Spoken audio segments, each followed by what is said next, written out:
Hoy vamos a ir a la página de la historia, de esa historia imborrable en la que Hiroshima y Nagasaki, 77 años después, sigue siendo un testimonio del horror de la guerra.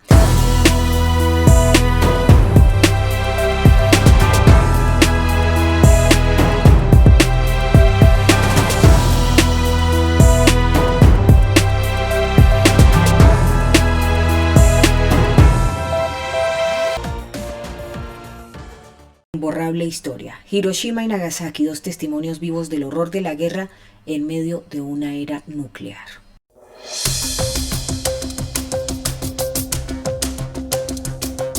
Hoy estamos viviendo la era nuclear y hay muchas preguntas sobre la mesa entre las potencias. El 6 de agosto de 1945, en medio de la Segunda Guerra Mundial, Hiroshima fue ese primer blanco que fue atacado con un arma nuclear. Decenas de miles de personas al instante, a decenas de miles tras el bombardeo y a muchas más en los años siguientes. El 6 de agosto de 1945, una sola arma nuclear provocó un sufrimiento inimaginable a los habitantes de Hiroshima. Y no solo fueron decenas de miles al instante, también fueron cientos de miles que tuvieron consecuencias años después. Para ese entonces se hablaba de una bomba nuclear. Hoy hablamos de más de 13.000 armas en los arsenales guardados entre las potencias.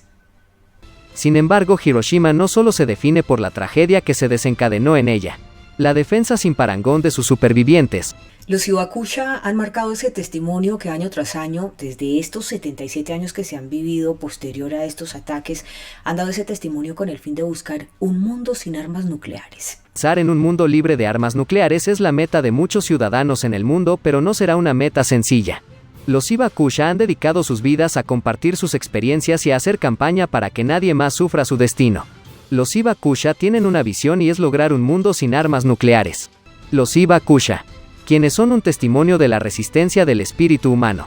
Y aunque todavía les queda mucho por lograr a los Hibakusha, porque el mundo nunca antes había estado tan armado como ahora, sí que han tenido unos breves logros. ¿Cuál ha sido el impacto de esa campaña de los Hibakusha en la conciencia de los países potencias y sobre todo de los organismos supranacionales? De hecho, lograron que la ONU lo asumiera como objeto de la primera resolución de la Asamblea General, aprobada solo 5 meses después del bombardeo, mientras que el Tratado sobre la Prohibición de las Armas Nucleares entró en vigor en 2021. O sea, 76 años después. Este año se cumplen 77 después del ataque, pero solo lleva un año de vigencia ese tratado en el que las potencias que tienen armas nucleares se comprometen a la no proliferación, unos más comprometidos que otros. Hoy muchas voces expresan su profunda preocupación por la falta de avances en la consecución de un mundo libre de armas nucleares.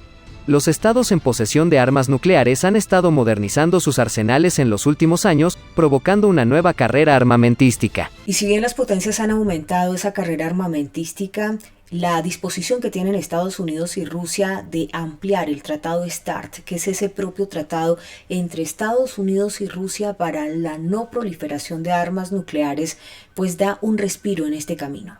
Las decisiones de la Federación Rusa y de Estados Unidos de ampliar el nuevo tratado START y de entablar un diálogo sobre el control de armas son unos primeros pasos bienvenidos para reducir el riesgo de catástrofe nuclear.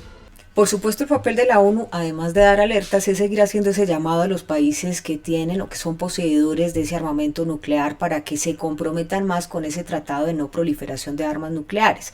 Pero estas son las preocupaciones que tiene Antonio Guterres, secretario general de la ONU. El secretario general de la ONU, Antonio Guterres, hizo un llamado a los países que poseen armas nucleares para que adopten medidas de reducción del riesgo, tanto individual como conjuntamente, y dijo que nunca podemos dar por sentada la norma contra el uso de armas nucleares. De hecho, hasta el próximo 26 de agosto la ONU tiene el tema sobre la mesa para la discusión de las potencias que en este momento tienen armas nucleares. También instó a los gobiernos a aprovechar la revisión del Tratado de No Proliferación Nuclear para reforzar su compromiso con un mundo libre de armas nucleares.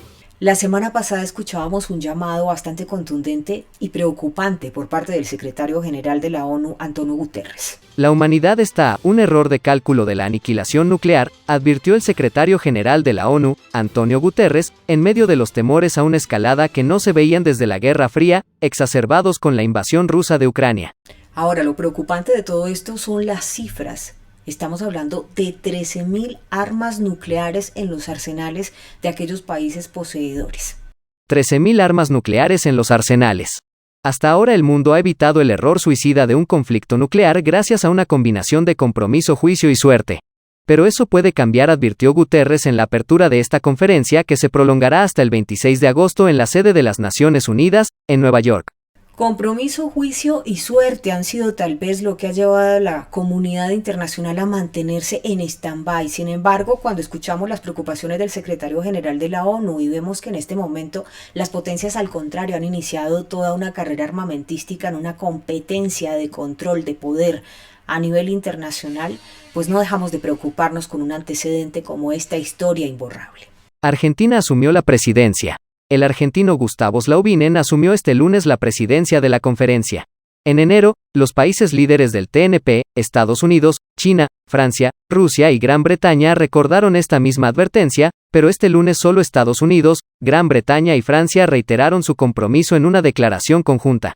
Y las tres potencias nucleares también señalaron a Rusia, país al que pidieron que respete sus compromisos nucleares. Por supuesto, en Occidente siempre se señala a Rusia, pero Rusia también respondió que sigue firme al espíritu de este tratado, que fue lo que dijo Vladimir Putin. El presidente ruso, Vladimir Putin, aseguró el lunes 1 de agosto de 2022 en medio de esta conferencia que no puede haber ganadores en una guerra nuclear y nunca debe desencadenarse, antes de asegurar que Rusia se mantiene fiel a la letra y el espíritu del tratado. Ahí está la posición de Vladimir Putin. Rusia, para nada desdeñable, otra de las potencias militares si se quiere ver en auge. Y después de escucharlo frente a su posición con el Tratado de No Proliferación Nuclear, al que manifiesta todo su compromiso y que dice que en una guerra nuclear no puede haber ganadores y que no debe desatarse, escuchemos qué dice y cuál es la posición de los Estados Unidos. El jefe de la diplomacia estadounidense, Antony Blinken, además de Rusia, se mostró preocupado por la carrera armamentista de Corea del Norte que está preparando su 7º ensayo nuclear, así como Irán que sigue en el camino de escalada nuclear y le acusó de no tener voluntad o no querer aceptar un acuerdo para suscribir de nuevo el Plan de Acción Integral Conjunto. Mientras tanto, podemos ver que al menos Rusia y Estados Unidos concuerdan en ese punto donde manifiestan la preocupación por esa proliferación o ese aumento en esa carrera armamentística que tienen tanto Corea del Norte como Irán. Volver al acuerdo es el mejor resultado para Estados Unidos, para Irán y para el mundo, dijo Antony Blinken, secretario de Estado de la Unión Americana. El presidente Joe Biden también instó a Rusia y China a iniciar negociaciones para el control de armas nucleares y reiteró que su administración está lista para negociar rápidamente un sustituto del nuevo START, el tratado que pone límite a las fuerzas nucleares intercontinentales en Estados Unidos y Rusia que expira en 2026. 26 de agosto, cuando todas estas potencias que tienen armamento nuclear lleguen a acuerdos o a tratados. Sin embargo, antes de irnos, nos gustaría dejarlos en este breve paso por las páginas de la historia con una reflexión profunda en datos, cifras de una historia imborrable, una historia que no solo no puede olvidarse, sino que además no puede repetirse. Estamos en historia imborrable en una era nuclear.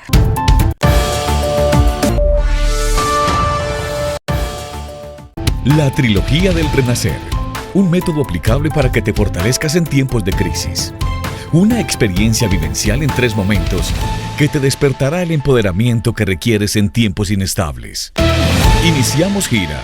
Primera temporada, España. Sandra Valencia, directora de Canal G24, te llevará a un review para entender los cambios del mundo en los últimos 2 años y el impacto en tus emociones, de lo político a lo humano, el arte de tocar fondo y el poder de la reinvención. Te hará preguntas poderosas para que entiendas el origen de tus bloqueos, te conectes con el presente y hagas tú mismo el guión de tu futuro.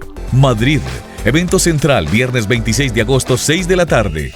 Málaga, evento central, viernes 2 de septiembre, 6 de la tarde. Más información en www.canalg24.tv.